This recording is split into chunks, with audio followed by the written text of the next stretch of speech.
fall off is nothing but d to the power of minus 4, which was not in the case of your free space path loss. Why? Because here you have a ground reflected path which forms overall an array to the received antenna, as a result of which your power fall off with the distance follows this pattern. So generally this path exponent, this is called as path exponent, and generally this path loss exponent is given as d to the power of minus gamma. So for different medium they have experimented and they have found the value of this path loss exponent. So this is nothing but called as path loss exponent offered by the different multipath component, path loss exponent. Okay, so in terms of dB, what it is? So in dB, power in dBm is equal to PT dBm plus 10 log of 10 GL square will get cancelled out, plus 20 log 10 HT HR minus 40 log D. So this is the total received power in logarithmic scale. Now we will see a typical graph which has been plotted to see the various conclusion out of these models. So let us draw that graph and see. Excuse me, sir. Yeah. So sorry, but can you go back to that? Yeah. Can you go back to the Taylor series equation once? Just. Yes, sir. I just there was some I missed one thing. Yes, sir. Done. Okay. Now we'll draw the graph, and just you note that graph which we are drawing in the next graph analysis of these models are based on the assumption that frequency they have taken 900 megahertz, R is equal to -1, antenna height is equal to 50 meter, HR is equal to 2 meter, GL is equal to GR is equal to 1. So, and what they have done, they have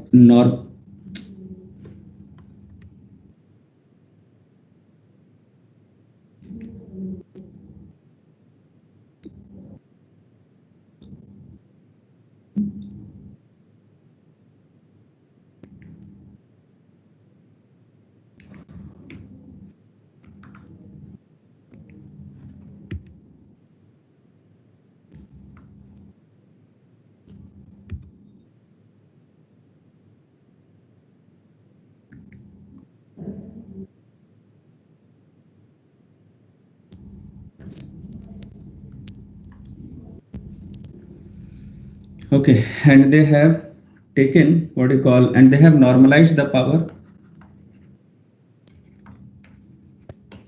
They have normalized the power in all direction, and so the starting point of the curve,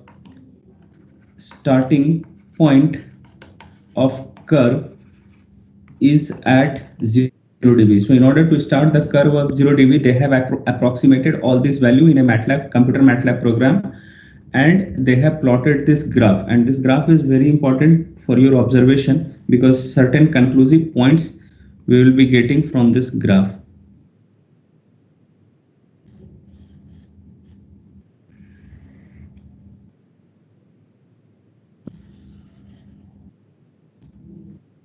So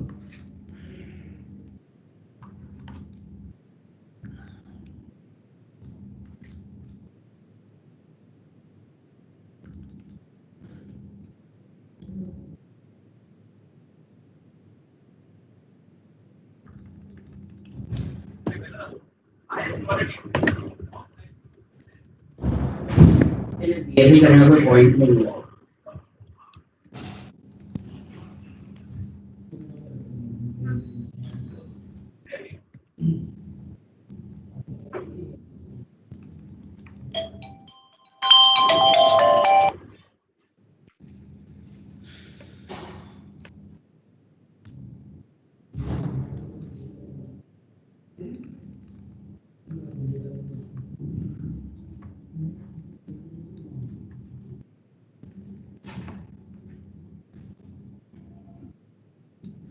So this is a logarithmic graph between received power and log of distance.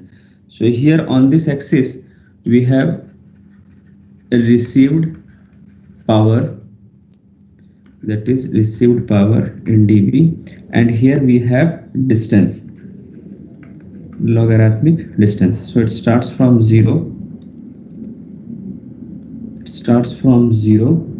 then 1.5, and this graph is taken from your Andrea Goldsmith book.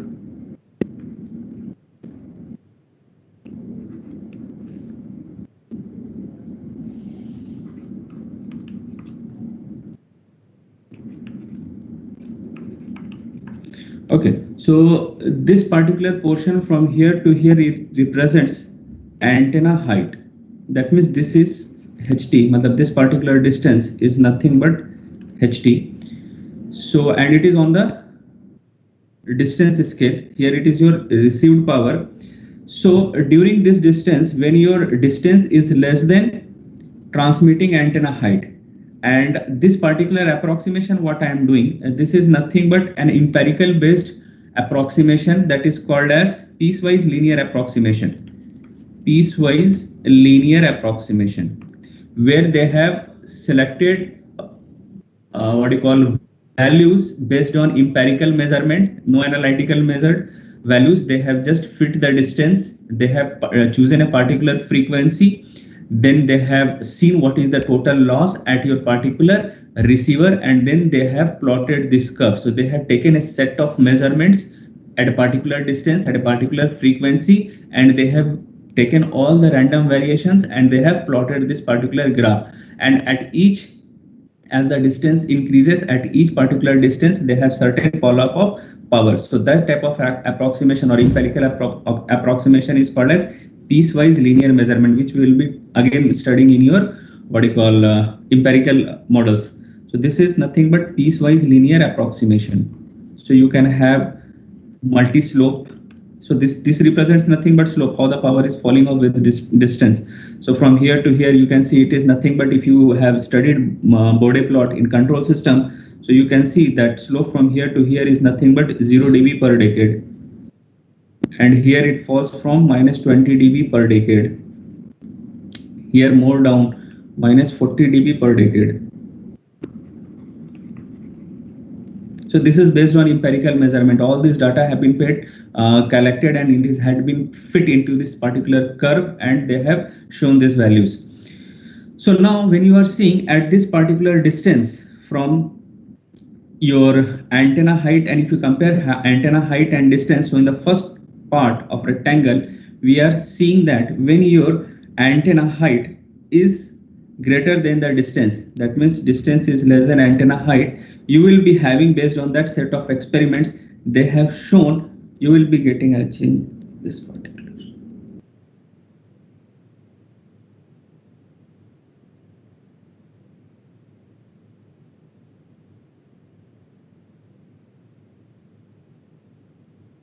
So you will be getting constructive interference.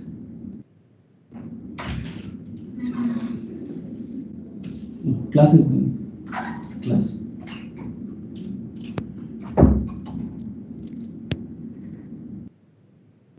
So approximately you assume, because it is very difficult for me to make here. So now the power is going to your next place.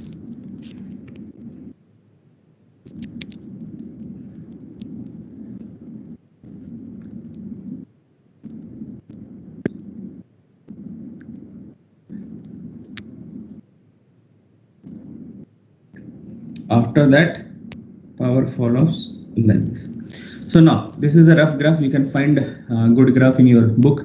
So now if you see here in the first portion, your transmitting antenna height is greater than the distance.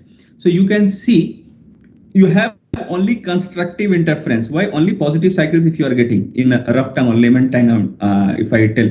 So only positive peaks you are getting. That means in this range you have only constructive interference. Constructive interference. So I'll take from here to here as portion 1. Portion 1. From here to here I'll take portion 2. From here to here I'll take portion 3. So I'll talk about portion 1 first. In portion 1, what you are seeing, our distance is less than transmitting antenna height. That means you are getting constructive interference.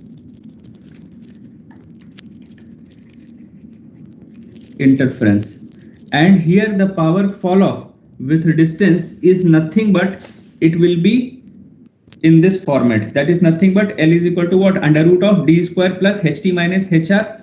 So here power fall off, generally already we have seen through Pythagoras theorem, L is equal to under root of, if you want to find, D square plus HT minus HR whole square. Now you assume, obviously it will be a good assumption that your transmitting antenna height is very greater than receiving antenna height. Obviously your mobile antenna is very small as compared to your transmitting antenna. So in that case, if I'm comparing reference to base station antenna, so here you can have again what?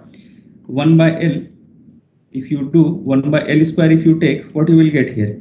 You will get approximately D square plus HT square.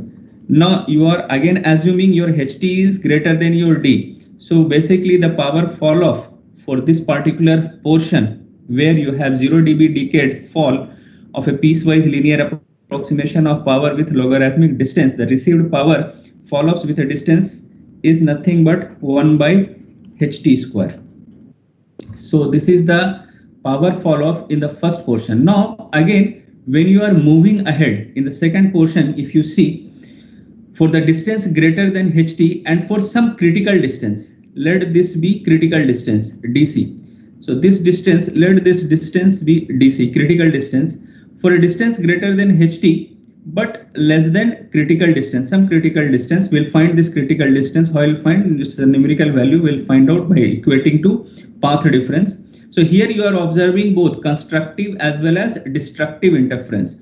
So in this portion you are observing both constructive as well as destructive interference.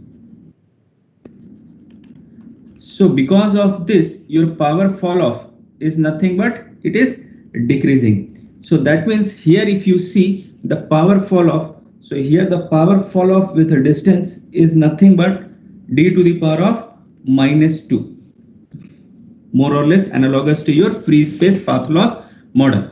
So in portion 2,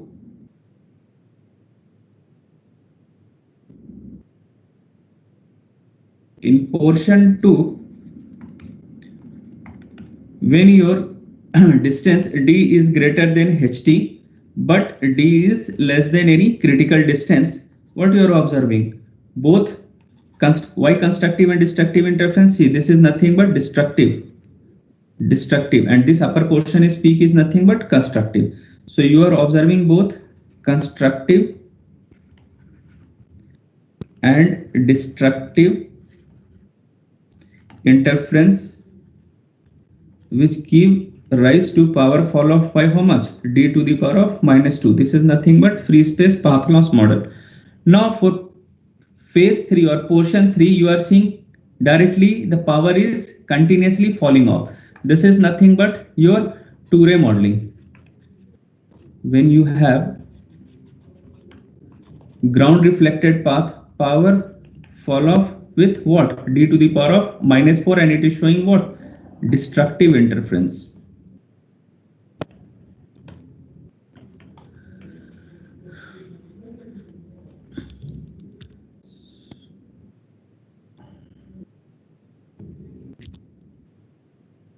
Just 1 minute.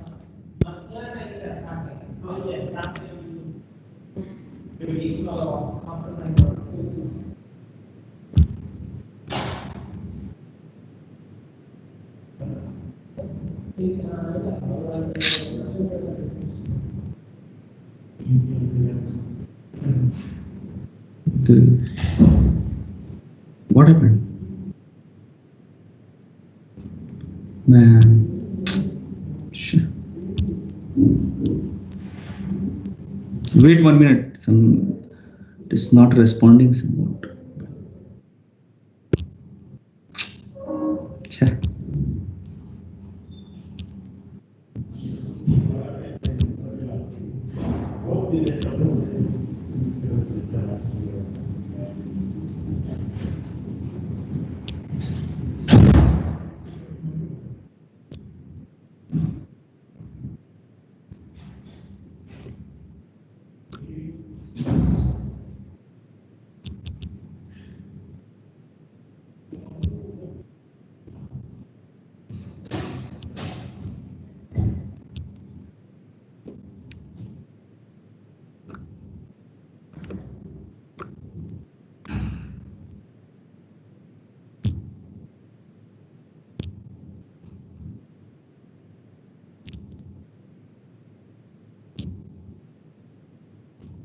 Is it visible?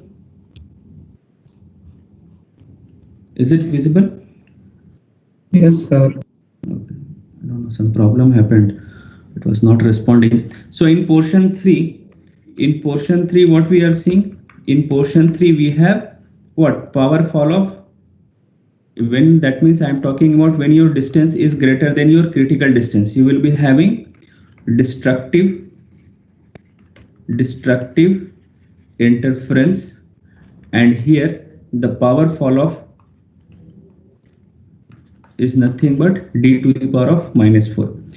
So these are the few observations which we are observing for that particular plotted graph which they have drawn by taking certain assumption. Now the thing is that how you have to calculate critical distance. So critical distance after which your power fall offs with a portion of like this, PR is less proportional to d to the power of -4. That critical distance is calculated by simply equating your path difference with the total phase shift that could be encountered in the ground reflected wave. So del phi is nothing but what? 4 pi ht hr divided by lambda d is equal to pi, and this d now becomes critical distance. So therefore your critical distance is nothing but ht hr divided by what? It will be 4 ht, no? Yeah, 4 ht hr divided by lambda. So this is the formula to calculate your critical distance. Now the same, as you know that in a particular environment, wireless environment, not only ground reflection is there are much more reflecting path between your transmitter and receiver. So let us now extend this particular 2-ray model to 10-ray model, and we'll consider here 10 rays which is coming to your receiver by reflecting from different buildings and ground terrain. So we'll see now the other case, extended case of 2-ray model, that is nothing but 10-ray model. So here only you see 10-ray model. So this particular diagram shows a 10-ray model and is being developed by Amita. He was a scientist. He developed this model, and here you can see total 10 rays are coming and being settling at your receiver. So you can count 1, 2, 3, 4, 5, 6, 7, 8. So just a representation they have given of 10-ray model. This is how the 10-ray will be there. So in that you can see a direct LOS path is there. This is your direct LOS path. Then you will be having, this is nothing but wall. So basically this particular model is based on a rectilinear street with building along both sides of the street, as well as transmitter and receiver antenna height that are close to the street levels. So based on that, they have developed this, and they are showing different deflection from transmitter to receiver, how this particular signal is getting arrived at your receiver. So you have, this is nothing but wall, this is nothing but ground wall. So you have a line of sight propagation which is not reflecting from anywhere, and it is going directly to your receiver. Then this particular signal, you see single one, from here it goes and strike only to this portion, and it is reaching to your receiver, single wall reflection. Then you have this again ground wall reflection. Then you have double wall reflection. Why?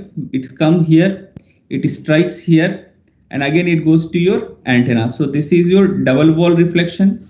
Now wall ground reflection. So it attracts, it strikes here wall as well as ground, and it reaches to your receiver. Then you have triple wall reflection. So it is just an visualization how the different signals are coming to your receiver. 10 total 10 ray they have taken into consideration for this type of model, and they have developed how for this multipath 10 rays, how we will find the total received power and what is the power fall off with distance. Again, this is valid for urban environment, not for rural environment.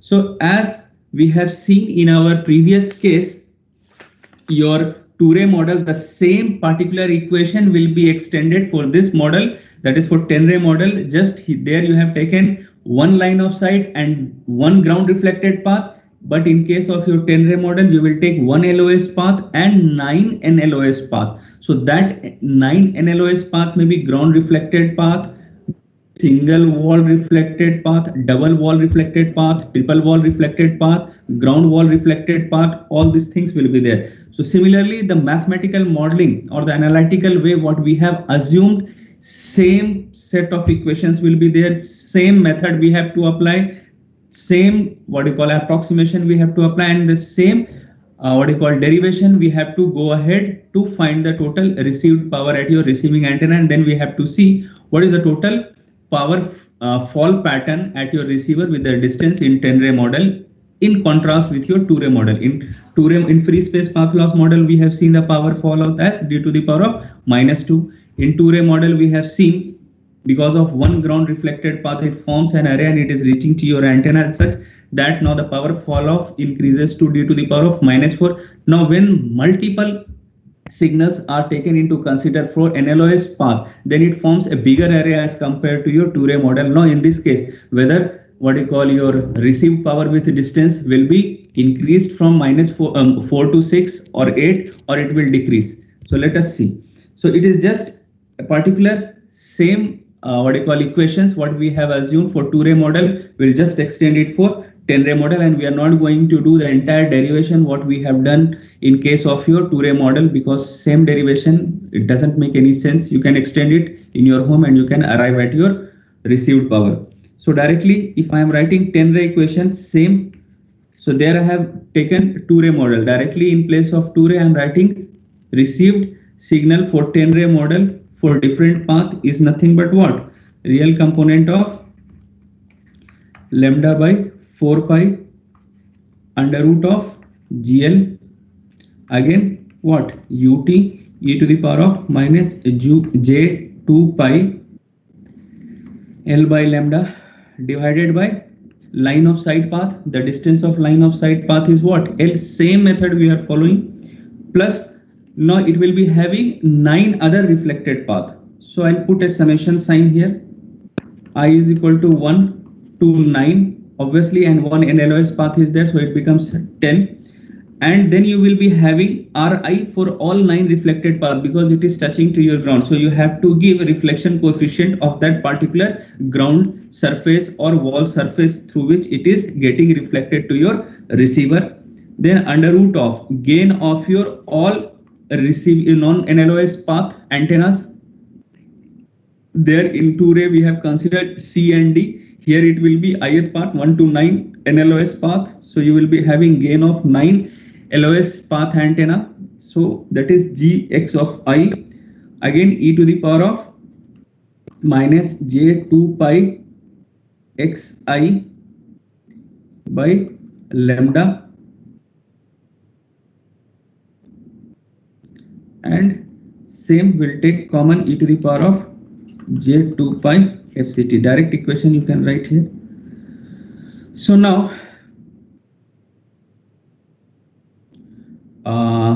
you can same move ahead. I am not moving, so here I'll tell you same thing, like where xi is nothing but path length of the ith reflected ray, and tau I will be what? Here the path delay will be what, or delay spread will be what? Xi minus L divided by C, delay spread associated with ith signal. Now under root of Gxi is nothing but what? Product of transmit and receive antenna gain corresponding to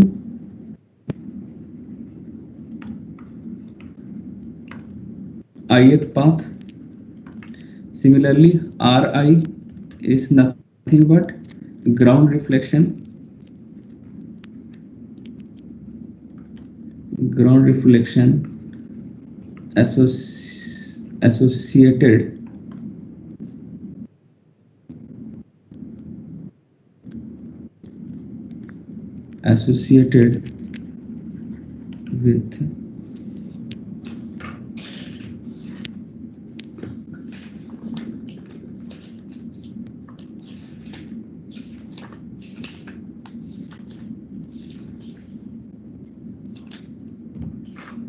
associated with ground reflection associated with ith path. Okay, so now we have seen this as LOS path. This will be what? NLOS path. So total NLOS path will be how much? It will be total NLOS path will be how much? It will be xi. There we have assumed what? X plus x dash. So here it will be simply xi, and again you will be receiving this signal. So here ut is there. Here what you will get? Oh, I forgot this.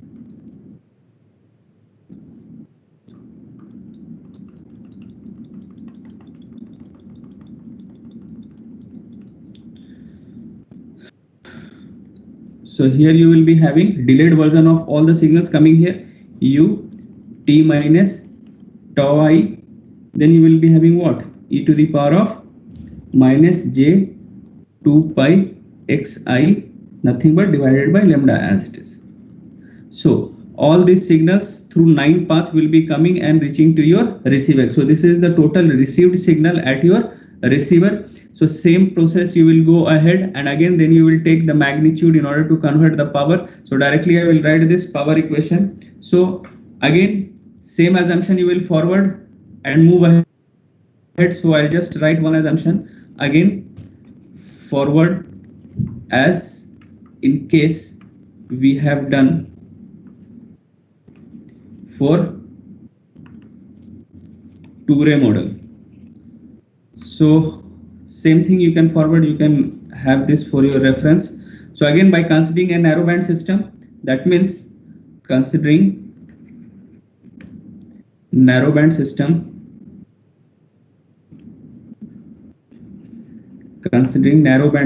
that is nothing but u of t is approximately u of t minus tau. So what you will be having here, more specifically tau I.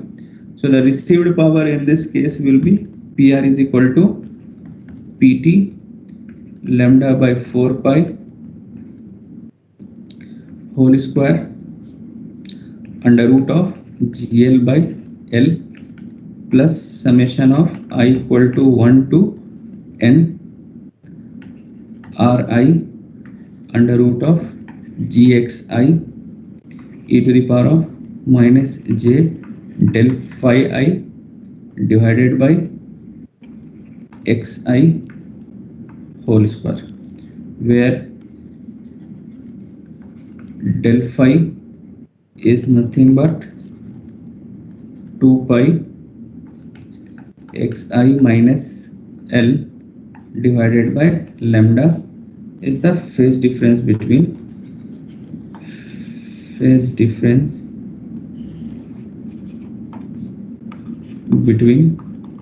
ith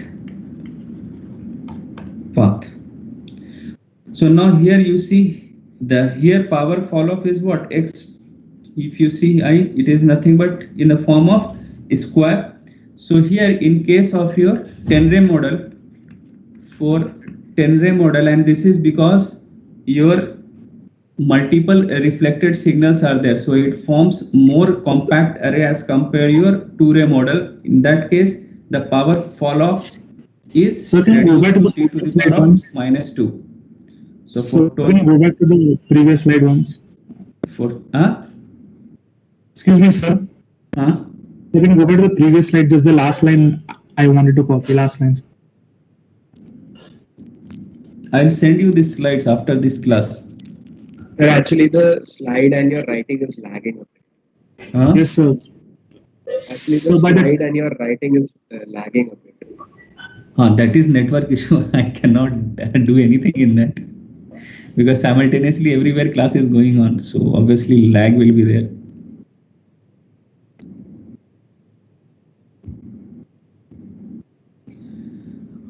Okay, shall we move ahead? Okay, for Tenre model, power fall off. So power fall off is d minus 2.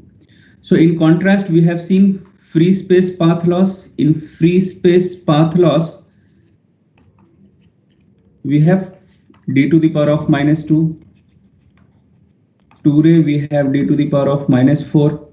Then in Tenre, again when you are considering, we have d to the power of -2. So you remember this, they ask in your objective type questions.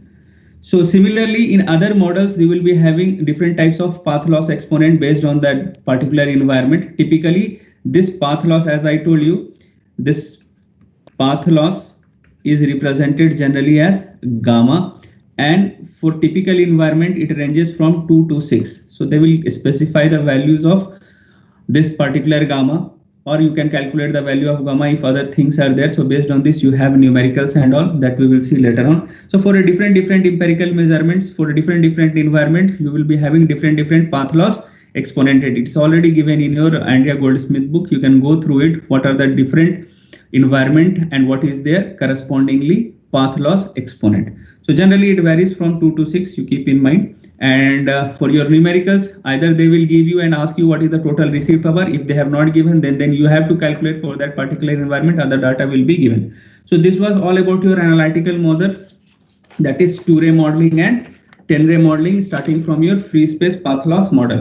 Now directly we'll move ahead towards your empirical models. There are various types of empirical models, and these are totally based on empirical measurements.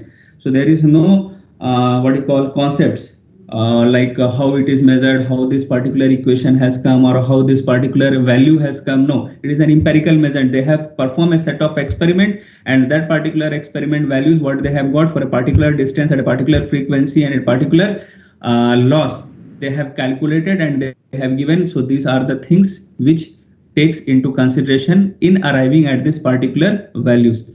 So and those particular experiments are done long back, and it is continuously what you are getting advanced, and what you call, based on that many wireless communication have been modeled, and you can find all these particular empirical models in your MATLAB simulation when you are doing project, or if you are doing project on wireless communication and all, you have all these models in your MATLAB simulation. You can feed the data according to that model which they will give. Suppose if they give you Okumura model or a Longley Rice distribution model, or HATA model, those particular blocks are there, all those values will be there. You feed data, you see what is the total received power at a particular distance. Then they will ask you to, suppose you are doing measurement from one point to another point, so they'll ask you to put one model.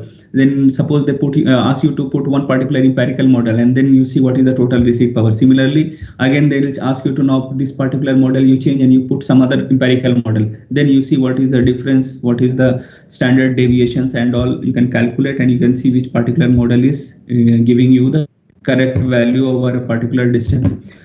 So based on this, we have empirical measurements, and such empirical measurements are used to model the received signal at the receiver, and these particular models are called as empirical path loss models.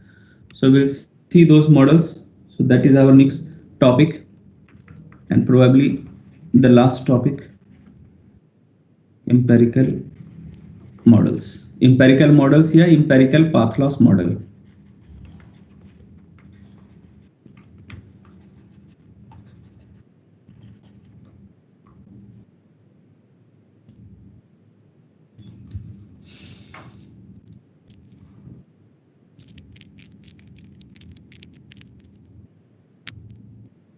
Okay.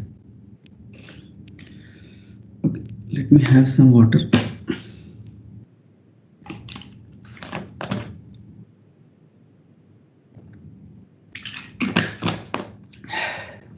As I told you, these particular models are based on empirical measured particular measurements. So you cannot tell that these are accurate models. No, deviations are there. For each particular model, there are certain deviations. So you can think of why we are using this type of models. Why don't we directly go for accurate models? Yeah, obviously you can make an accurate model, but with that accurate model, you have to do lot of tight measurements. Like you cannot assume simply how you have assumed for Touré model or free space path loss model. You have to be more specific and more accurate, and that becomes too much tedious and complex. So that's all. Because of that reason, we are, and almost all the wireless communication system are following and using this particular type of path loss model to characterize their received signal at your receiver. So based on this, in your book there are certain empirical models, but I'm not going to in your book whatever is there, it's there, that is there in your syllabus, but very fundamental models they have not included, which I'll just give you a glimpse. So the various empirical model, if precisely I want to tell you, and this model can be employed for both indoor as well as outdoor propagation. So indoor propagation, you have indoor attenuation factors and all, in the indoor attenuation factor models and all, or what do you call that, piecewise linear multi-slope model, which can be extended to your indoor as well as outdoor environment. For completely outdoor environment, you have different types of model like Okumura model, HOTA model, or COS 231 extension to HADA model, or you have Longley-Rice model. All these models are for urban cities. And again, this has been extended to rural areas also. Like basically, if I talk about HATA model, which have analytically fit the values of Okumura, which have taken their empirical measurement over the cities in Japan and all. It's long back, I'm talking about in 1968 and all. So the various empirical models which we have are, first one is Longley-Rice model. Longley-Rice model. Then we have Okumura model.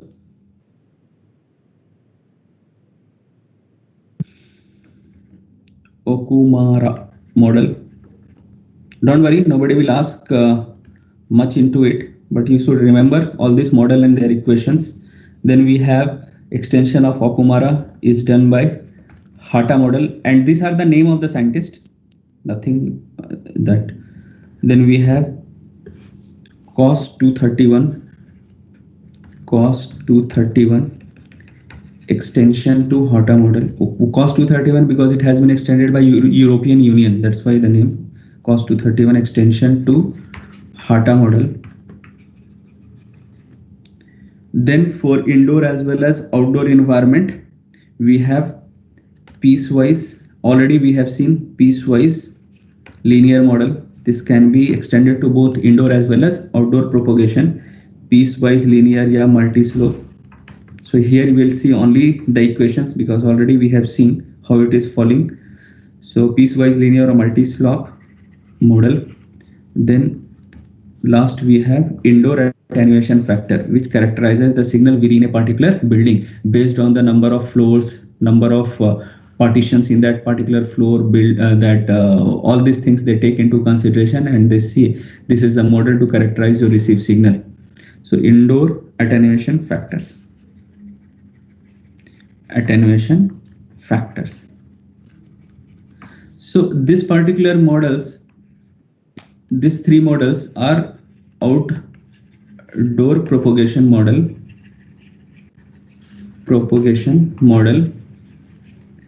and can be extended to both urban plus rural area. And this model, this particular is basically a indoor propagation model. Indoor propagation path loss model. This can be used for both indoor plus outdoor environment to fit the data in the curve. So now we'll see one by one. And this is not included in your syllabus, Longley, but I cannot move ahead simply by leaving this fellow, because this has given the basis of all the models. Like after that, Okumura became interested and he derived the values and all.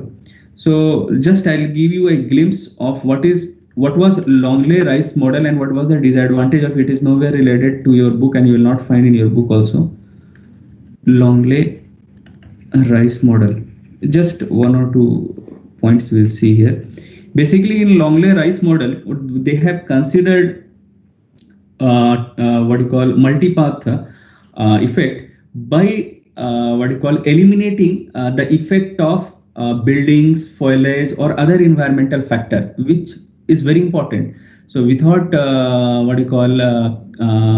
assuming all these parameters, he has predicted his model. So it was not much used because we have multipath effect, building effect, all those things, which was not the basis for the model which he has given.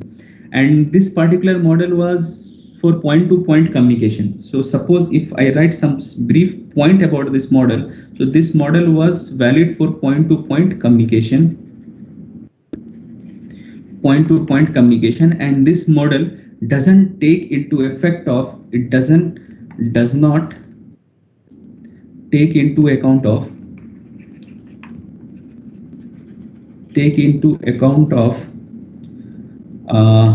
building or foliages. Foliages means multipath reflector. Buildings or foliage. So, and it was given for a very large frequency.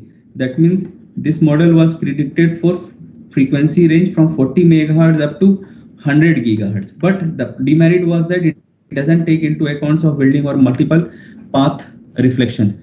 So this was the first model which was developed by Rice, and the name given as Longley-Rice model. Now based on this, Okumura got interested and he developed the model that is called as Okumura model.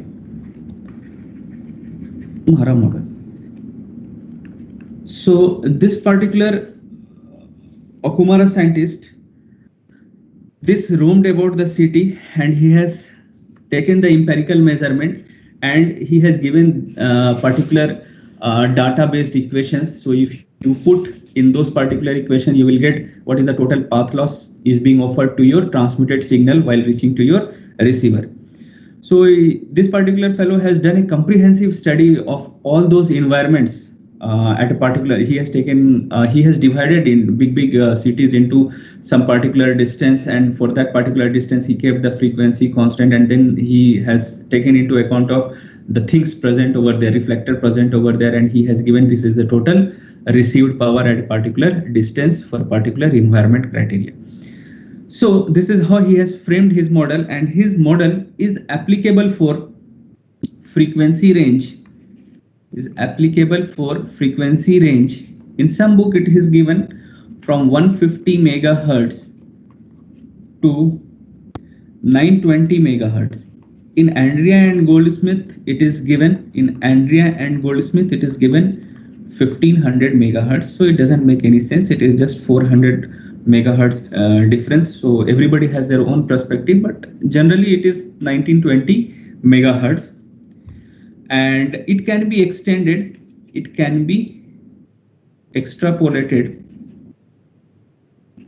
that means extended up to 3 gigahertz,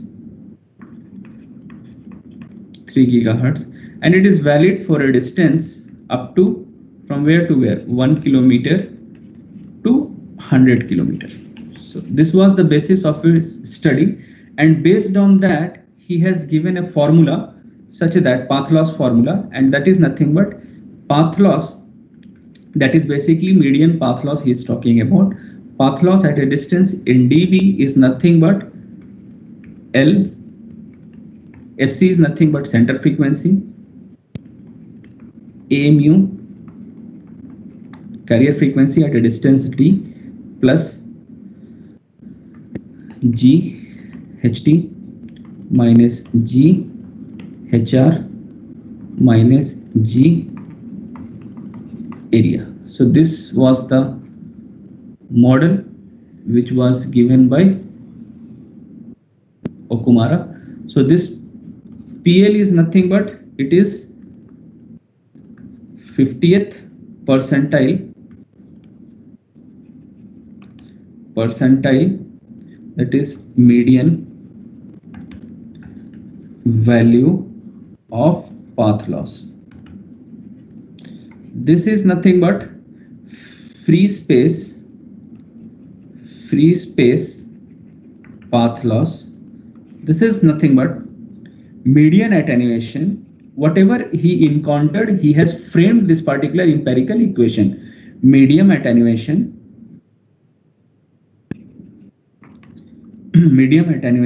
relative to free space. This is nothing but base station antenna height,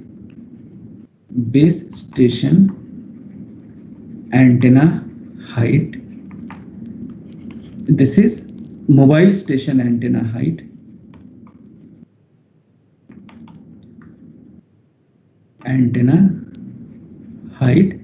and this is nothing but the environmental factor. This is gain due to environmental factor. So this was the equation which he has predicted and come out with. But here again there were certain limitation for your transmitting antenna height and receiving antenna height, that he has given, that if your transmitting and receiving antenna height are in this range, then only this particular model works. So that G of H is nothing but 20 log of HT divided by 200, and he has considered your transmitting antenna height should be greater than 30 meter, but it should be less than 1000 meter. So he considered around 200 meter this transmitting antenna height. Similarly, for receiving antenna height, he has predicted this particular calculation, 10 log of 10 HR by 3 and 20 log of 10 HR by 3. That means receiving antenna height he has considered between 3 meter to 10 meter. That means he has taken minimum as 3 meter and he has predicted the model. So if you see how he has done, so I'll show you a typical graph, rough graph, basically how he has arrived at all these things. So he has on y-axis there are two scales. One is representing your distance in kilometer. This particular is representing your distance in kilometer, and this is representing, 3 arrows is representing median attenuation.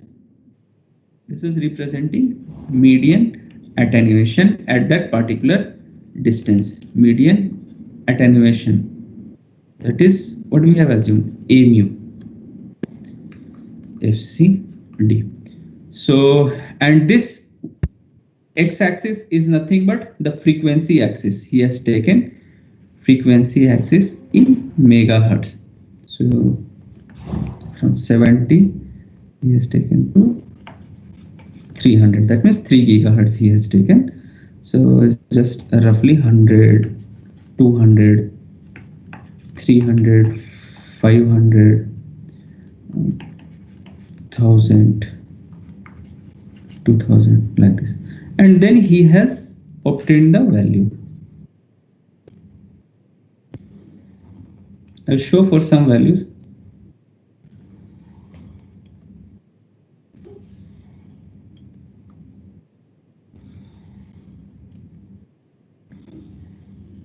So this is the graph he has obtained. This is 1, 2, 5,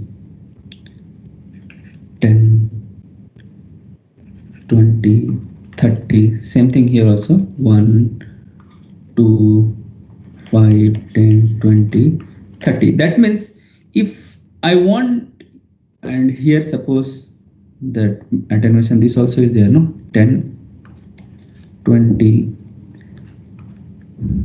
30, 40, 50, 60, 70. Now suppose if you want at any particular kilometer, suppose say here, if you want to calculate what is the total median attenuation offered to a particular signal at, suppose say this particular frequency, suppose say here. So suppose say it is around 950 megahertz. So suppose say at 950 megahertz, what is the loss? So directly you can go here. That means you will get this much attenuation.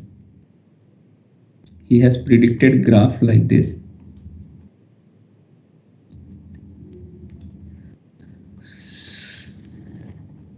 Like this. That means at 950 megahertz frequency at a distance of around somewhere 22 kilometer, you have a median attenuation of around 38 dB.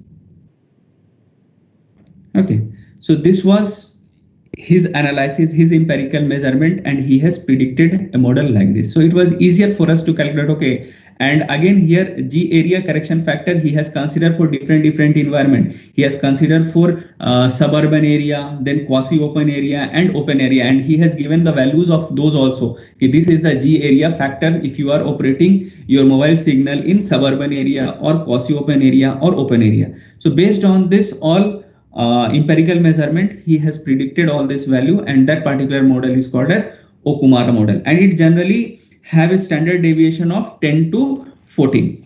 Now next model is your Hatta model.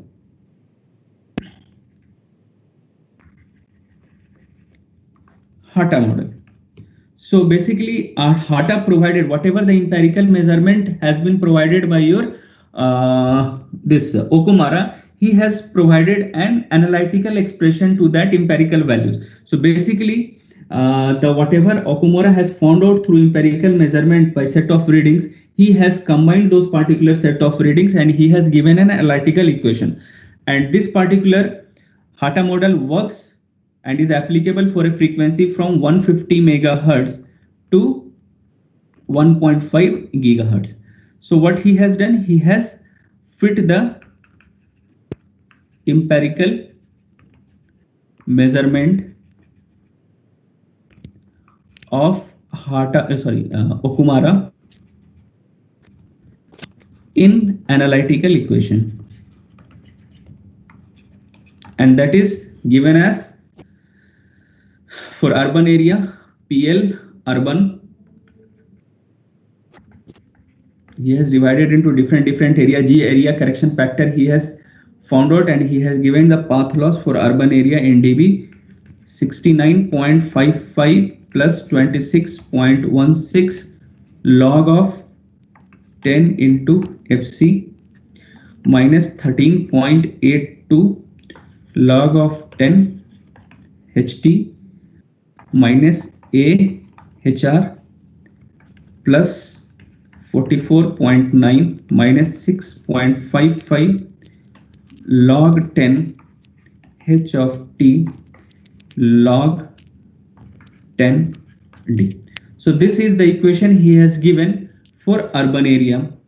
So AHR in that equation is nothing but a correction factor which he has introduced in Okumura model, correction factor for mobile antenna, correction factor for mobile antenna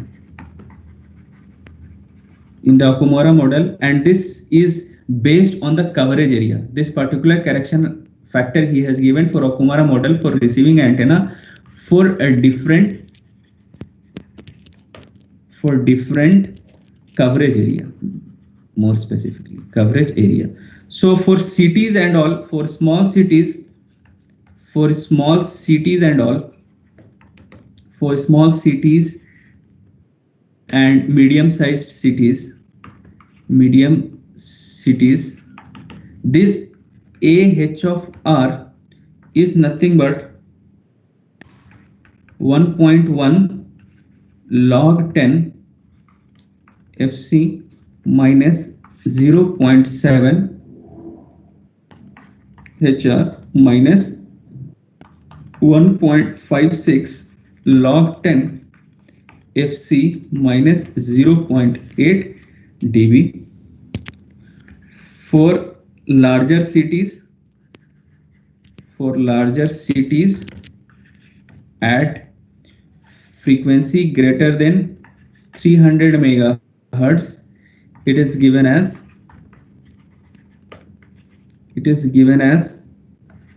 A of HR is equal to 3.2 log 10 11.75 HR whole square minus 4.97 dB. Then now same equation he has given for urban. Now the correction factor he again introduced in G area, and he has extended this particular path loss equation to suburban and rural areas. So after introducing the correction factor, this particular path loss he has extended for suburban area, and that is given as PL urban, what was there in urban, dB minus twice of log 10 FC divided by 28 minus 5.4. So if you apply this correction factor, this particular equation of path loss in urban becomes the path loss in suburban area. Similarly, for rural, he has extended as, Then is that FC by 28? yeah, FC by 28 is equal to what? PL rural D in dB is equal to PL urban minus the correction factor 4.78 log 10 FC square plus 18.33 log 10 FC minus K, and this K is nothing but it depends, it is a constant which depends on the type of area you are residing at, whether you are residing at desert area, where you are if you are residing at countryside. So this K is nothing but a constant and is given as 35.94 if you are living at countryside, and K is equal to 40.94 if you are in a desert. So, and this was the Hata model which he has extended for Okumura model by just introducing correction factor, and this was a good model for this particular model is a good model for 1G communication, but for our present scenario in our cellular coverage it doesn't work, because it doesn't take into consideration of indoor environment like buildings, then number of partition floors, bricks effects and all. It doesn't take that. So it was good for 1G communication, not for the present cellular communication. Okay, so extension in it has come through what? COS 231. So European particular union for scientific and technical research met, and they particular extended the particular HATA model for around 2 gigahertz. It was not for 1.5 gigahertz, now they have extended for 2 gigahertz, and such that its name comes as COS 231 extension to HATA model. So extension to HATA model, extension to HATA model. So this particular model at European Union, they have introduced some correction factor, and they have now extended the frequency range of this particular model to 2 gigahertz. And now the total equation for this now becomes as PL, path loss in urban area, is nothing but 46.3 plus 33.9 log 10 FC minus 13.82 log 10 HT minus A H of R plus 44.9 minus 6.55 log 10 HT log D plus this CM, this correction factor CM. So this CM is equal to 0 dB for medium sized city. AHR is same as it is for medium sized cities, and CM is equal to 3 dB. Yeah, 3 dB for metropolitan area. Metropolitan area. So all these things of HOTA model works at a frequency where 1.5 gigahertz FC up to 2 gigahertz, transmitting antenna height between 200 meter, receiving antenna height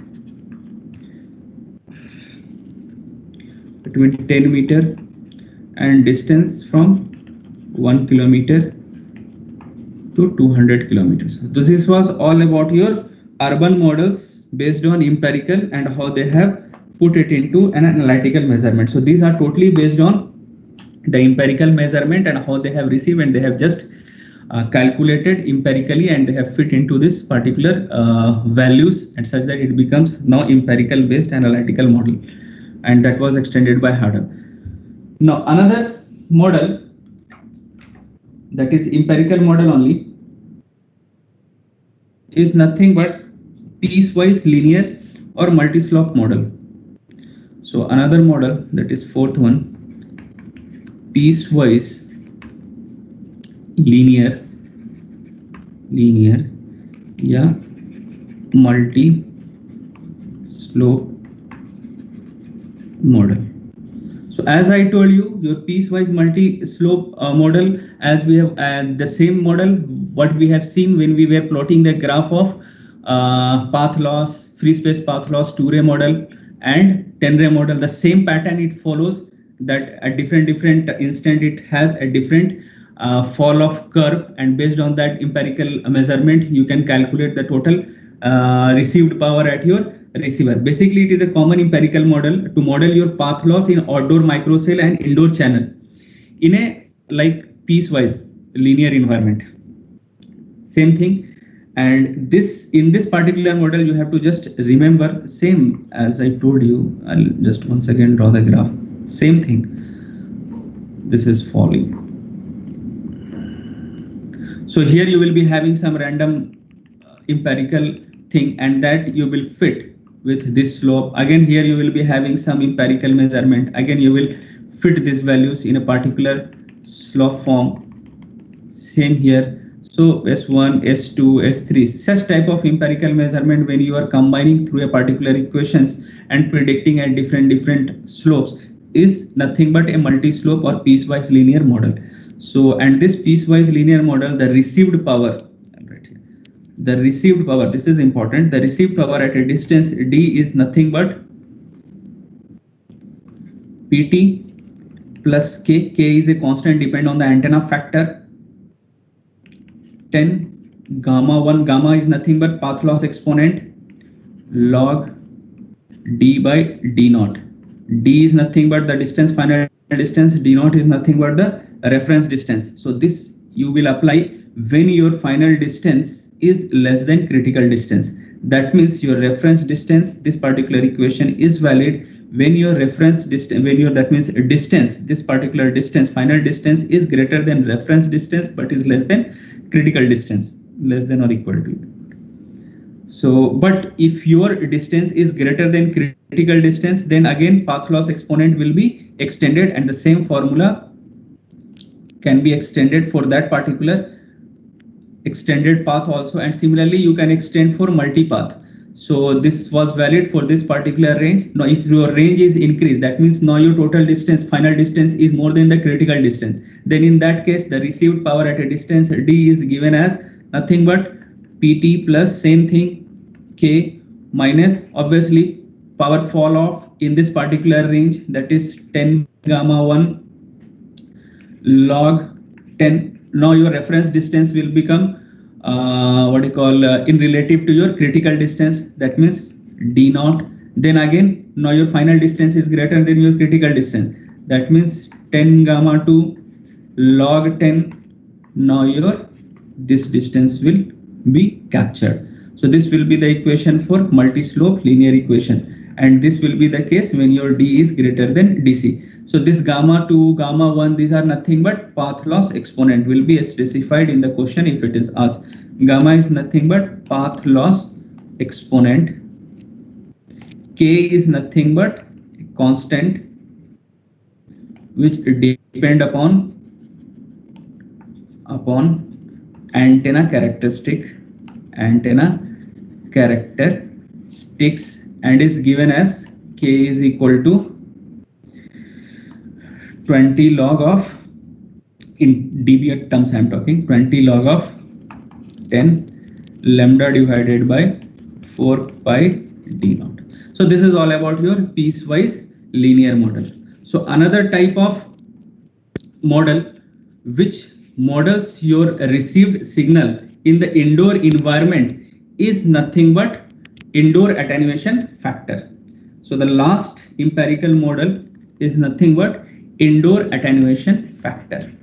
It takes into account of your building effects, how many floors are there in the building, how many partitions are there in the buildings. Based on that, it will be having some empirical values for particular buildings, for bricks and all. For one floor, they will calculate and they will put, okay, this is the attenuation you will be getting from particular this portion. So that particular attenuation you have to take, and then you have to total characterize what is the total received power at your receiver.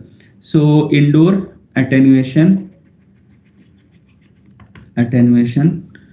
factors models, path loss model. So basically this is working for your indoor propagation environment, and it is generally given as, no need to write because it is self understood. I cannot go on writing because I told you already dictated. You can watch videos and you can go through it.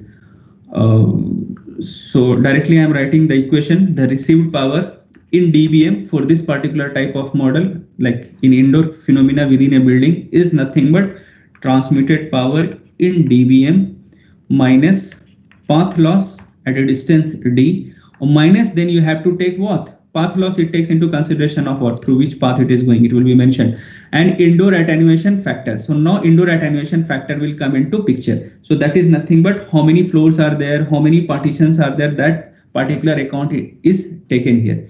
So if I am talking about partition or number of floors, in that combined it will have those bricks effect, cement effect, everything it will take into account. So generally it is given as a floor effect or partition in the floor effect.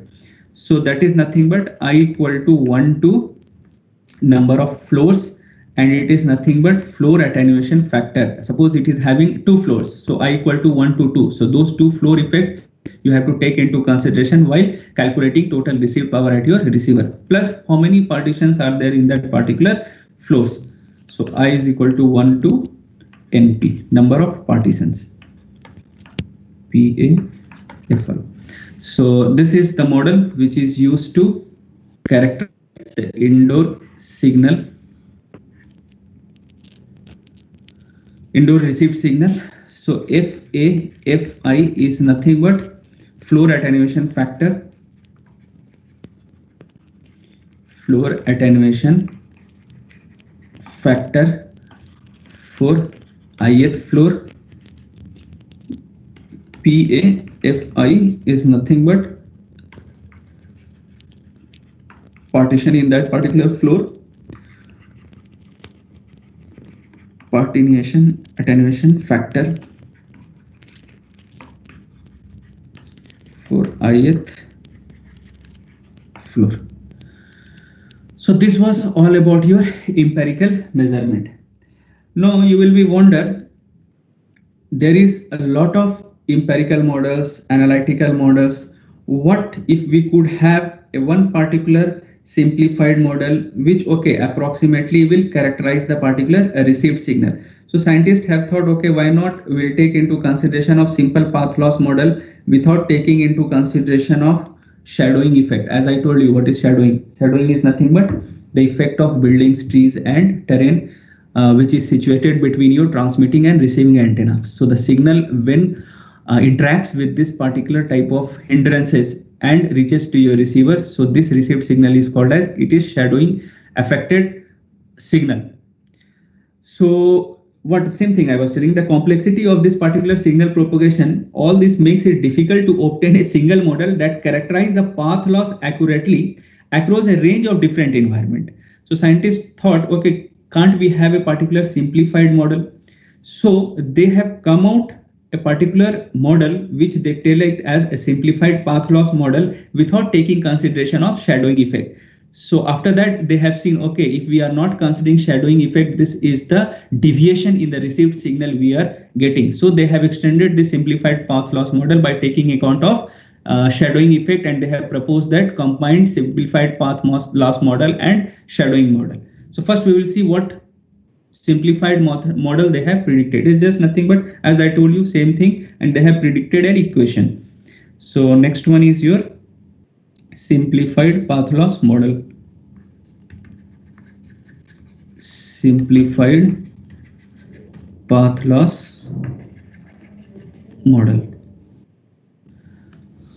So simplified path loss model, and obviously it will give a trade-off between the actual received signal and by taking the consideration of terrain, hills, buildings and all between your transmitter and so on. But for simplicity they have predicted this model. So in numerical, whenever they are asking the question, they will specify through which model you have to find the total received power, whether it is free space path loss, whether you are characterizing simplified path loss model, or whether you are using combined free space path loss model or simply space path loss model and shadowing. So all these things will be mentioned in your question. So no need to take tension, because in question it will be clearly mentioned, and accordingly you have to apply that particular model formula. So basically your simplified path loss model is given as PR is equal to transmitted power K D naught by D. Same thing we have studied earlier. We have derived full all these things. Again I tell you, K is MPT is transmitted power. K is nothing but a distance. So your D is nothing but distance, that is nothing but final distance. D naught is nothing but reference distance. Gamma is nothing but path loss exponent, and K is nothing but factor, as I told you. K in dB, what it is? K is nothing but antenna gain factor, basically constant. So in dB this particular equation becomes what? In logarithmic scale, PR dBm is equal to PT dBm plus K, since it doesn't have power term, K in dB minus 10 gamma log d by d naught. See, I have reversed, that's why negative sign is here. Here it is d naught by d, I have reversed to d by d naught. So this is just to make a standard equation, that's all. So this is your received power, and K in dB is nothing but what? In the previous slide I told you 20 log of 10 lambda divided by 4 pi d naught. So simple, it is a simplified path loss. All these things will be given and you can calculate the total received signal at your receiver through which path it is coming. Now we will see this particular model was given without taking consideration of your shadowing effect. So now we will see combined path loss and shadowing model.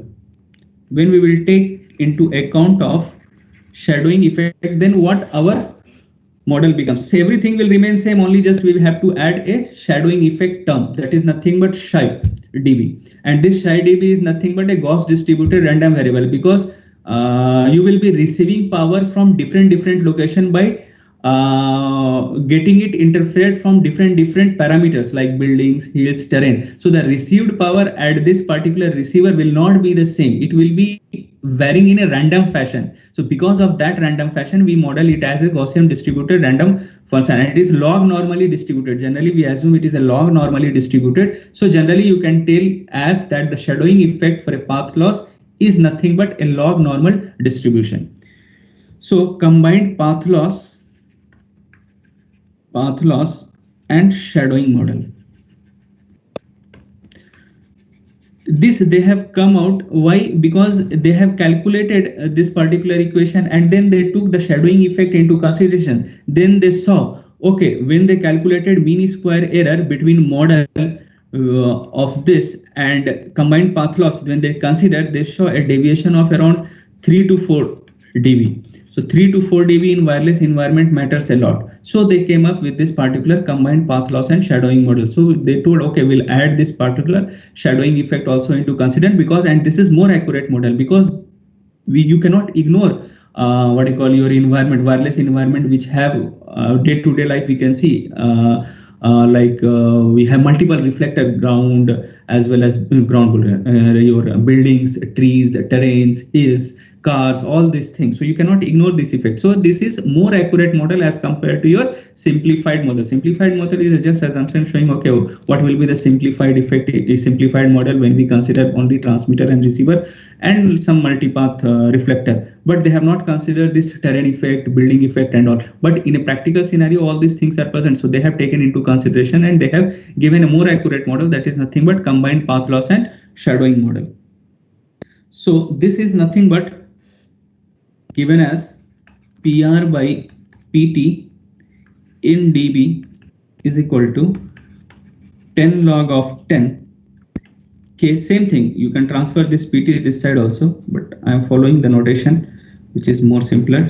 10 gamma log, same thing, same simplified path loss model plus the shadowing effect. This shadowing effect is represented as psi dB, and this shadowing effect follows log normal distribution. This is a shadowing effect. Shadowing effect, it is nothing but why? Because see, suppose you have a transmitter and there are two multiple receiver. So now suppose in this part, in this particular path, you have say tree, you have a building, and here you have a suppose say hill and you have a tree. So now the signal which is reaching to this particular receiver will have say suppose different values n, x1, x2, x3, and here it is receiving y1, y2, y3 values. So this particular, and these are random, it is not like in this fashion it will be any value, but there will be a difference, the values of received power in this particular receiver and in this particular receiver. So a random variations of received signals you are getting at your receivers because of this particular terrain or buildings or trees. So this is nothing but shadowing effect. Now how to model this? So best model to this random variation is nothing but log normal distribution, which take into account of a bell-shaped curve, same symmetric it is this side also, that side also. So they have taken into this scenario and they have proposed this particular model. So it simply implies that your measured signal level at a specific transmitter and receiver separation have a Gaussian distribution about the distant dependent mean, whatever it is taking the path from transmitter to your receiver. So now in that scenario, there will be a certain location at your receiving place where you will not receive your signal. So that particular scenario, due to this particular shadowing effect, is called as outage condition. Okay, because you suppose if your transmitter is there at one particular distance and you are close to your receiving station antenna, but still you are not receiving the signal. Why? Because you may be in the full tunnel where signal reception is not there. Even though your tower is just outside the tunnel, you are not able to receive your signal inside the tunnel. Why? Because of strong shadowing effect. So there are scenarios in a cell, particularly specifically if we talk, there are certain scenarios or there are certain location in a cell which does not receive the signal properly, where the signal properly in the sense in practical aspect, you cannot hear the voice of your transmitter properly. The person who is calling, you are unable to receive or get what that particular person is telling. That is due to the shadowing effect. Why? The signal reception, whatever the minimum threshold was decided for a particular receiver or for you to receive the signal, is not being received because of shadowing effect. So those conditions will be frequent, or some locations will be there in your cell which will encounter this particular situation where your signal quality or voice quality from your transmitter will not be good. So such instances are called as outage conditions, or it is given as outage probability. So the certain locations where you don't have a good quality reception of signal, so that locations are called as an outage scenarios. So now we will see what is that outage scenario, and this is outage scenario will be due to the combined effect of path loss as well as shadowing. So we'll see what is that particular outage probability under path loss and shadowing condition.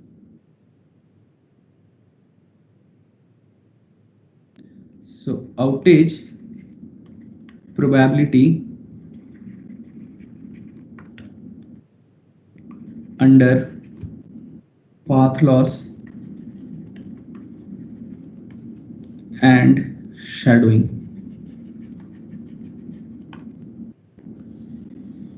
So as I told you, there will be a certain locations where you will not receive the minimum threshold which is being fixed for a proper quality of reception. That condition is called as outage. Okay, so basically we define outage probability. This you might have studied in your ITC. I don't know whether ITC is there in your or not. We define outage probability. I'll not write this word because it may be new. P outage, I'll represent minimum power required at a distance D for proper signal reception, is nothing but a good reception area. Outside this scenario is nothing but outage condition. So probability of outage is nothing but minimum received power at a distance D. So we define outage probability. This is the meaning of this particular thing what I have written. So we define outage probability as P out, P mean as a function of received minimum power at a distance D under path loss and shadowing to be the probability that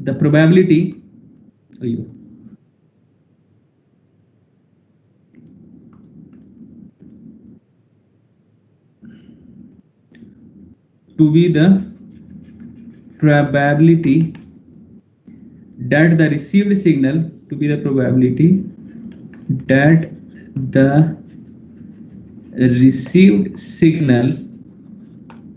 received signal power at a given distance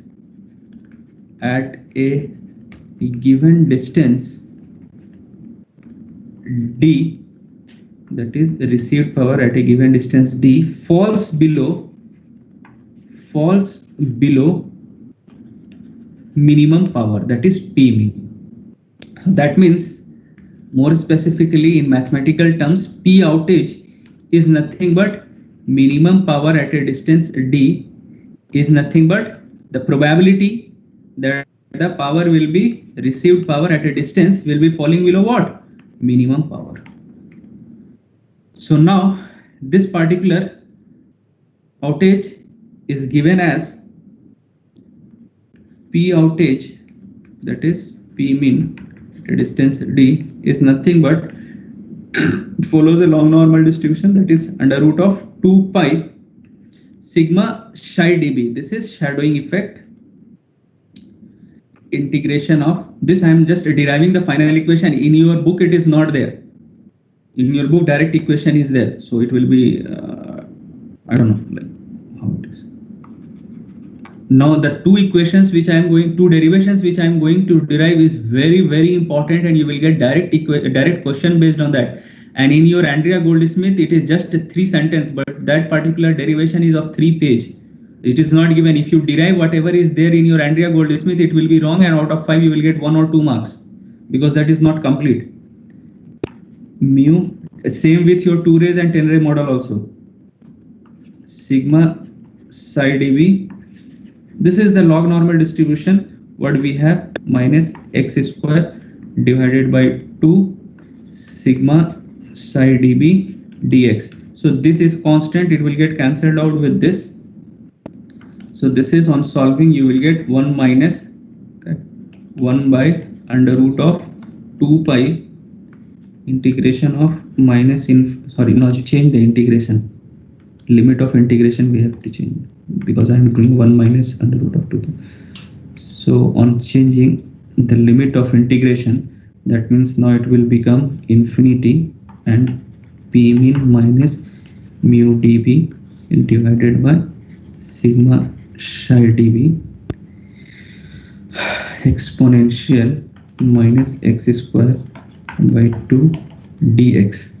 So on solving this, you will get P outage, that is P min D is equal to 1 minus Q function of P min minus mu in dB divided by sigma psi dB. Sigma psi dB is nothing but shadowing effect, mu is nothing but, I will extend it further. So you consider these as equation 1. So which can be more precisely written as 1 minus Q function of P min minus mu dB is nothing but Pt plus 10 log of 10k minus path loss, that combined path loss effect and shadowing effect, 10 gamma log d by d naught divided by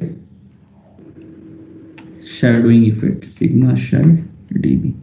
So this is the final equation for outage. Sir, can you please go to the previous slide, please, for a second? So this is your outage probability. If the condition is satisfied, then you don't have an outage. If this particular condition is not satisfied, then you will encounter outage condition. That means you will not receive your signal properly.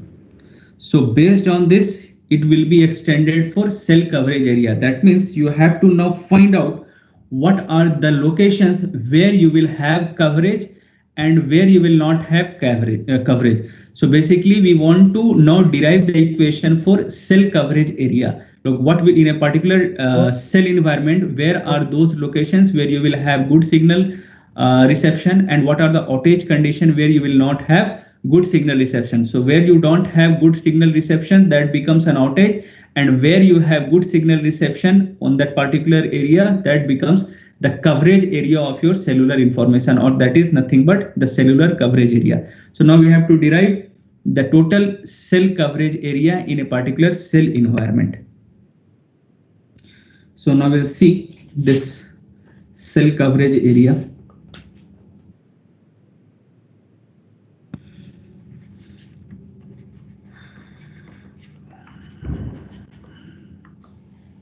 So again here we will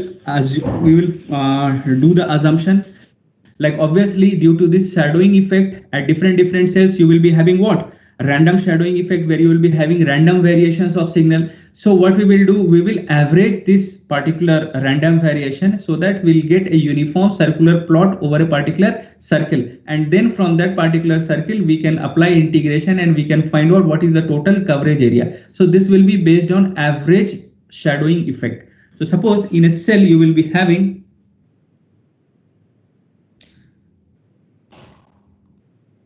in your cell, you will be having, suppose say, this distribution of power. I am bad at drawing, bear it.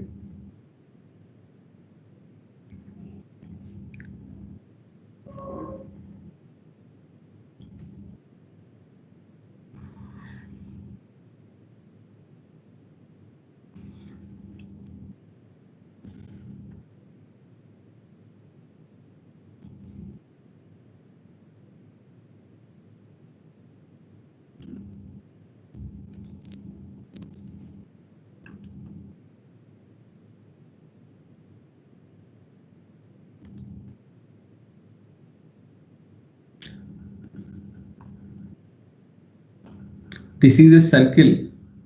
I am unable to draw. Yeah, you consider this red color as a complete uniform circle.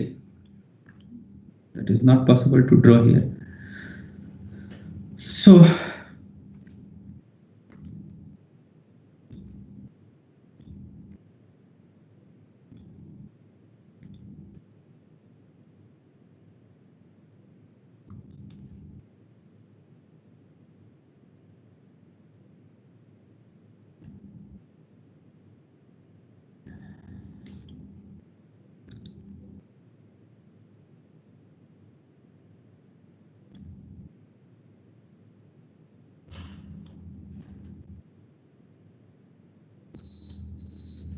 okay, so this particular curve represents the random shadowing effect. So these are the values you got because of path loss and random shadowing, because of building effect, terrain effect and all between your transmitter and receiver, random shadowing.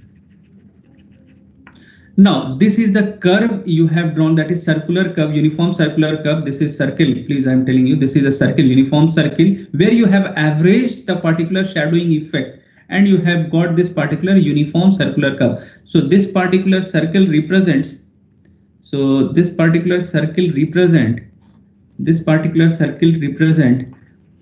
path loss and average shadowing, which give rise to this curve, average shadowing of this random variation.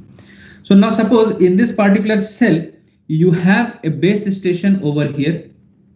Suppose say this is your base station, and from here to here this is a radius.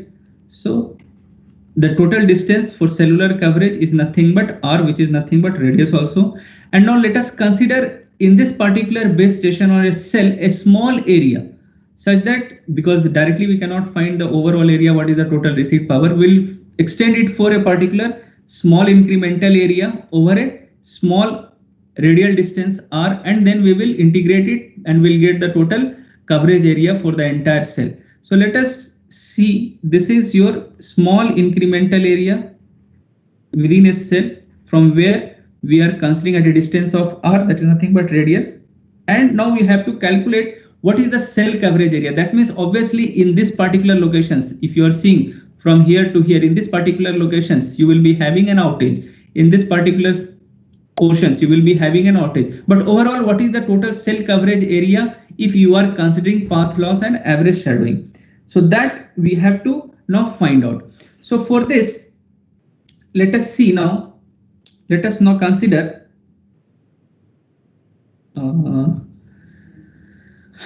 so I told you, no, R is nothing but, first I'll define, R is nothing but circular cell of given radius r. Radius r means nothing but total distance, radius r, and average received power I will represent as average received power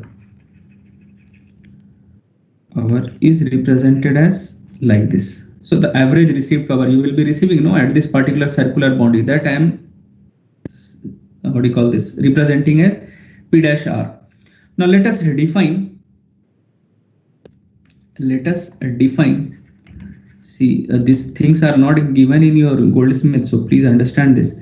Now let us define the probability of A over a small distance, or probability of received power in this particular area is nothing but probability that your received power at a distance, a small incremental distance, R, that is nothing but it should be greater than P mean. That is probability that the received power is greater than or equal to the required minimum threshold.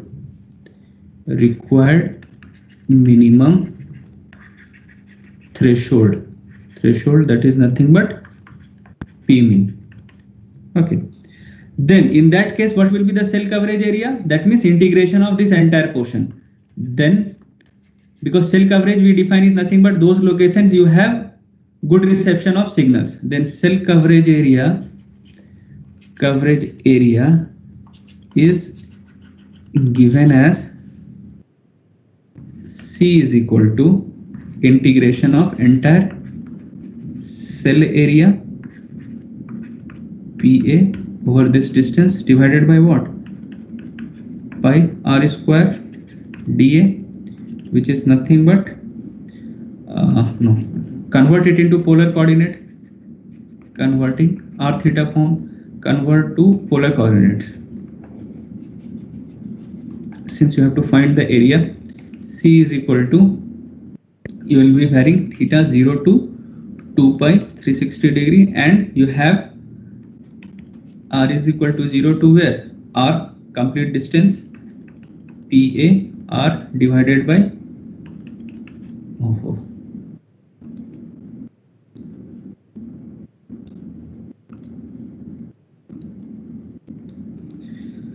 pi R square R d theta dr. So this will be my coverage area for this particular scenario.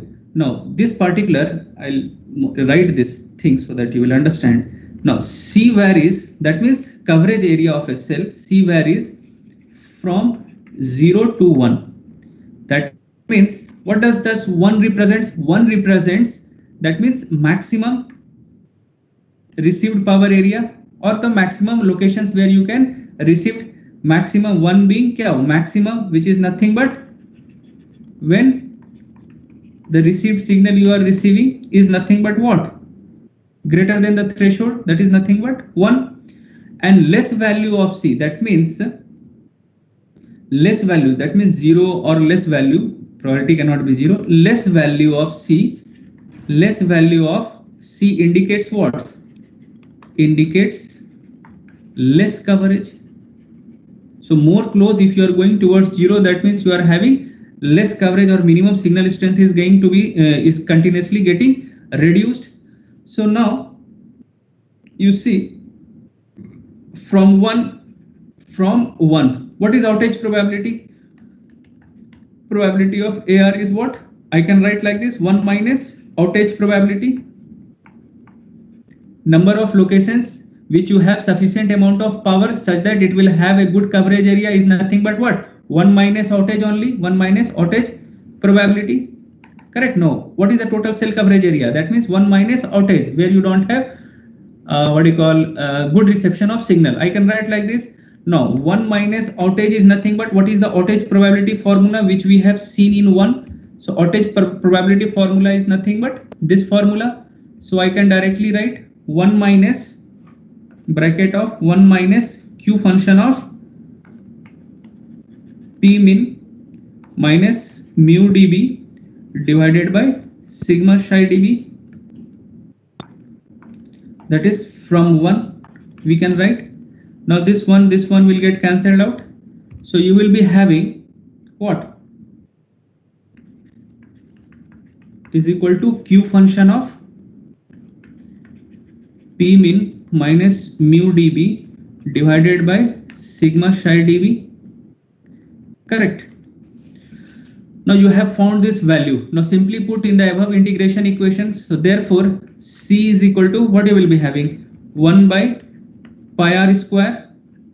Again theta will be vary from 0 to 2 pi. R will be varied from where?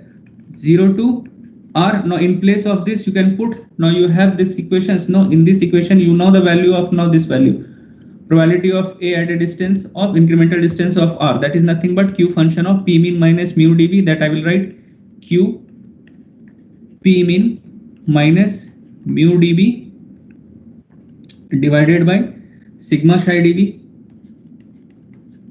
Sigma psi dB. Correct. Then what you have? R d theta dr. Now you find it. Now for theta term we can extend, so 0 to 2 pi, that means it will be what? 2r. Correct. No, it will be 2r. Now this r and this r, it will get cancelled out if you extend. That means if first integration, if you solve it 0 to 2 pi for this particular r d theta, so it becomes what? R. So this r get cancelled out. What you will get on solving above equation? We get C is equal to what you will get? 2 by r square integration of r equal to 0 to r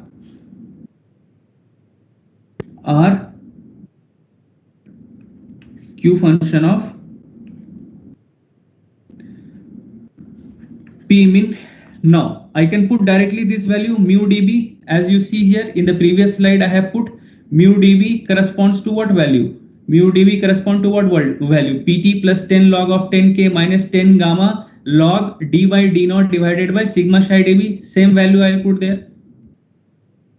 So P min, this value mu dB, that is P min minus Pt plus k, that is in dB, minus 10 gamma log d by d naught is there, but here you have a distance of what? R you are considering, so it will be what?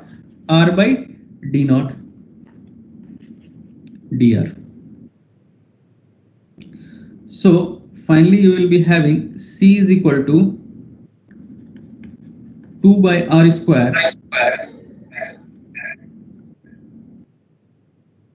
Yeah, r is equal to 0 to r,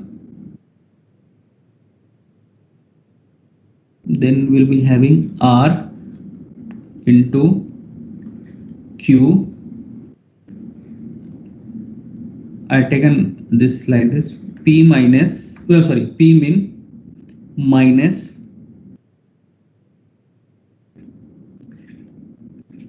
pt plus kdb minus 10 gamma log. Now this particular thing I can write like this. These all are done to get our final equation. This particular thing I can write as what? I can write like this, r by d naught minus r by r. In this term I am going to write this particular equations. Let us see.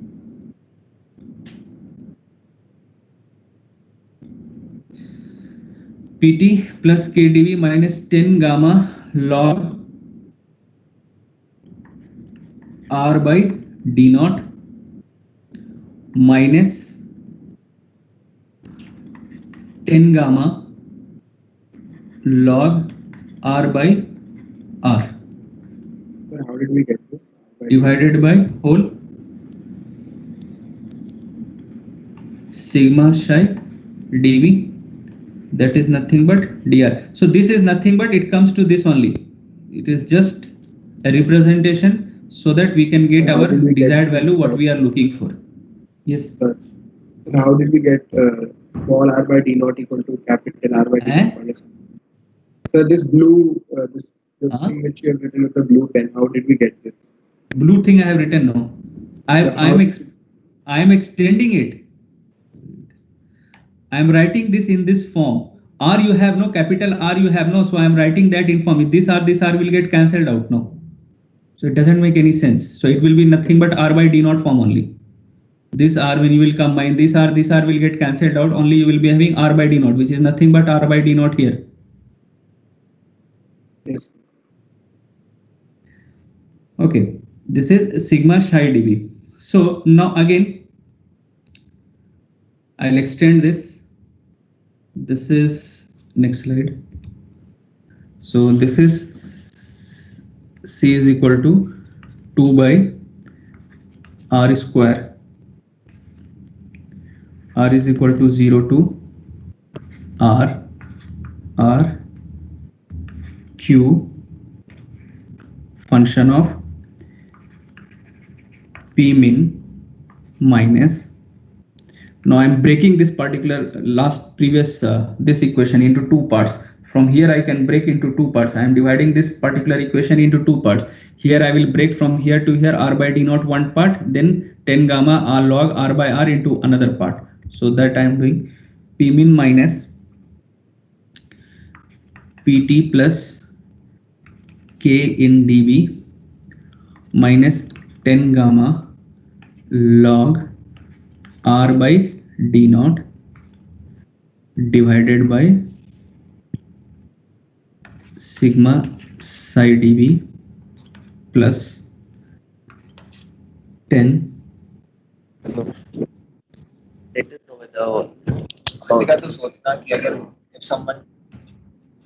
log 10. What happened? What happened? You were telling something? You were telling something? Okay. 10 gamma log 10 base E log E R by R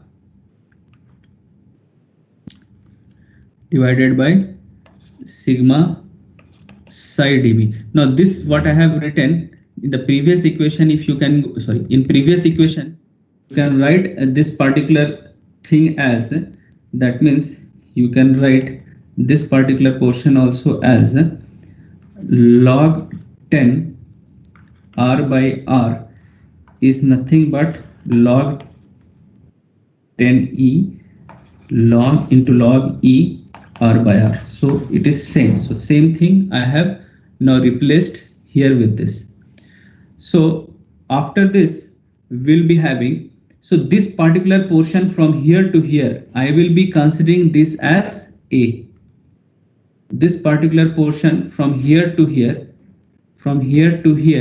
I'll be considering as A, and this particular portion up to here, this part I'll be considering as B, means this part till this part I'll be considering as B till this part. Okay, so all these are done to get our final equations in easy form. So C is equal to, considering this, what you will get, C is equal to 2 by R square integration of R equal to 0 to R Q factor, Q function. Then what you will be having, entire thing you are considering what, A, so it will be A plus from here to here you are considering what, B, so it will be what, B, so it will be what, after that log E what, R by R into dr. So let this be equation. For this particular we have equation 1. Okay. So this will be equation because from here to here we have assumed this as A, and this A is used to solve your numerical in your cell coverage area. So you have to remember this value. A is nothing but P min minus PT plus KDB minus 10 gamma log R by D naught. sigma psi dB, and B is nothing but this value. So on putting this A and B value, we have this equation number 1. Now we have to solve this. Put A plus B log E R by R is equal to X. When you will put, now because since we have to solve this equation, so now let us A plus B, this particular portion is equal to X. So obviously now you find the value of R, so you can find the value of, directly I will write here, you can find, no, what it will be. Now if you want to find R, what you have to do? So if you want to make R as a subject, what it will happen? A will go this side, what it will happen now? X minus A divided by B. Then you have to take log both sides. Then it will be e to the power of X minus A divided by R. And it will be simply R is equal to that much value. So all those things you can do, since it is a like mathematics. So you can do it directly. I dictated it. I am now writing directly. R is equal to what you will get. R is equal to capital R e to the power of X minus A divided by B. Same thing. Here you will transfer this here, X minus A, then divided by B. Logarithmic is there. You take log on both sides. So R becomes what? R is equal to nothing but this value. Okay. Yeah. So then this implies differentiate, if you will do with respect to it, dr is equal to what you will get? Dr is equal to R by B e to the power of X minus A divided by B into dx. Now considering this as a scenario, you put all this value in equation 1. So you have to change the limit also. That means when R is equal to 0, what is the value of X? X is nothing but minus infinity. Now when your R is equal to capital R, then what is the value of X? X is nothing but it is equal to A. You can put this value over here. This we are putting just to change the correspondingly integral, because we are letting this as X, then we have dx. So accordingly your limit will also change in terms of X. So on doing this, then your equation 1 becomes C is equal to 2 by R square. When it is 0, it is minus infinity, and this is A. Now in place of that value, you can write R e to the power of X minus A divided by B Q function of X. Same thing we are putting. This will become what? This entire thing you have assumed to be what? X. So this becomes what? Q of X. R will be as it is. Then in place of dr, you have to put this value. Same thing we have put. So what you will get? C is equal to 2 by R square minus infinity to A R e to the power of X minus A divided by B Q function of X.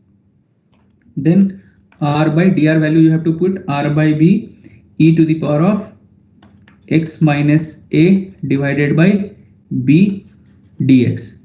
Now this R, 1R will get cancelled out. Correct? So finally what you will get? You will get, this will get C is equal to 2 by, are you getting, no? Are you getting or not? Hello, are you getting or not? This will also get cancelled out. Sir, which part are you talking about? This part only, this derivation. Yeah, derivation we are getting. I thought you were talking about this specific step. Okay. So 2 by R square. So R square here, R and R will get cancelled out. Then B will come out. What you will have? 2 by B integration of minus infinity to A Q function of X e to the power of what? Twice of this X minus A by B, X minus A by B. If you will combine, what it becomes?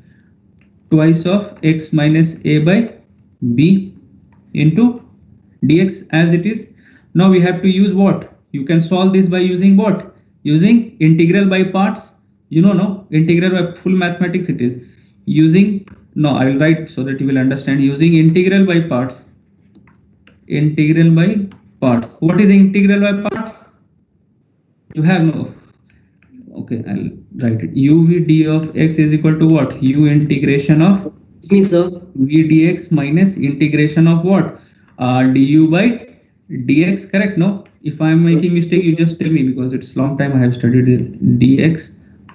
It is correct, no? Equation what I have written, integration of u v dx is equal to u integration of v dx minus integration of du by dx, integration of first part, then the integration of, sorry, differentiation of first part and the integration of second part whole dx, correct? No, it is.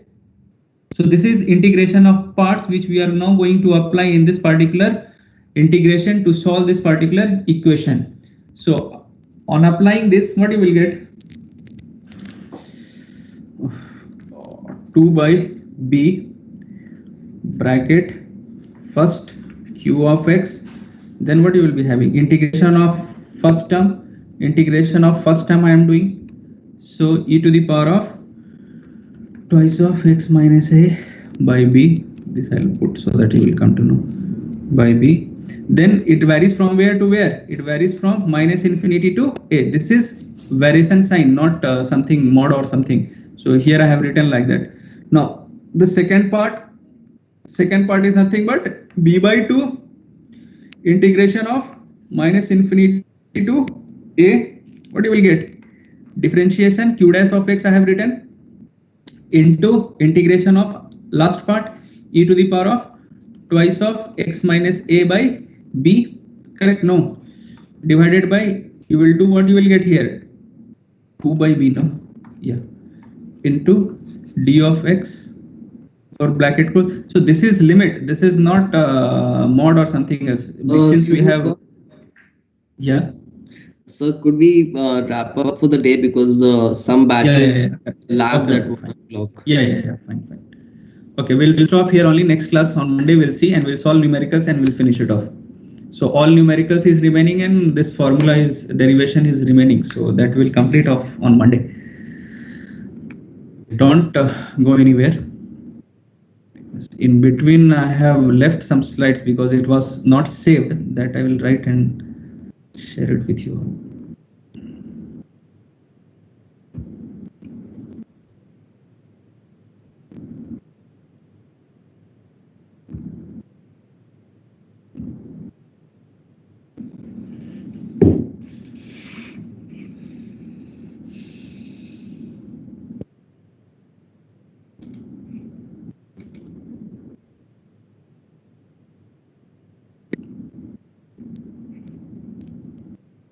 Just wait, attendance is getting downloaded.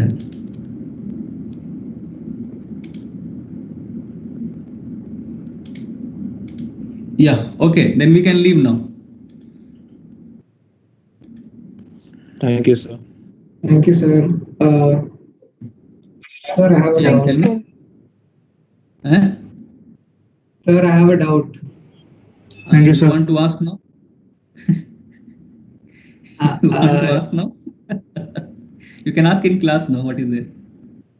You have lab right now? I personally don't have that. Then next Tuesday you can ask. We have. I am going to contact classes. Nobody is coming, so your doubts will be cleared there. No. You have a doubt clearance class on Tuesday. No, why you are all not coming?